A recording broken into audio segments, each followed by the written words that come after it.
runtii dareenkayga waa iska caadi oo normal waaye walow kooxda barajada ugu horeysa shay laba game horta naga soo badiyay runtii waxaan rajaynayaa inaan guuleysano laakiin guul iyo darab ilaahay hayo ilaahay ma iskala oo baraja xirta ku dhamaatay waxaan rajaynayaa inaan guuleysano meeshan waxa loo imaadaa guul iyo guul darro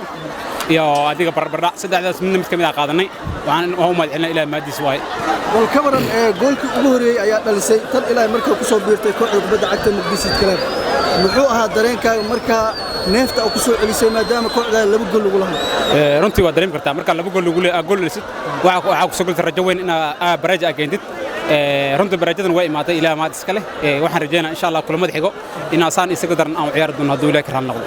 bal ka waran kulan adagoo ahaa taageerayaasha qaabka ay ugu falceliyeen maadaama MCC laba gool ay ka soo laabatay laba rigooran markaas laga diiday maxaa markaas ku tilmaamaysaa wallahi kooxda waa koox awood badan ilaaha wax maasad badan oo markaas ku dhiirigelinaya ilaa marka shan gool lagu leeyahay ku dhiirigelinaya waqtigooda ku horayna waqti soo dhimanayaan runta taageerayaasha oo mahadcelinaya ciyaartooyda maamulka dhammaan sidoo kale oo mahadcelinaya waxaan leeyahay guushii maanta waa imaanaysa insha Allah haduu ilaahay ka raali maanta barajaan galnay laakiin insha Allah guushu isugu doona haduu ilaahay ka raali noqdo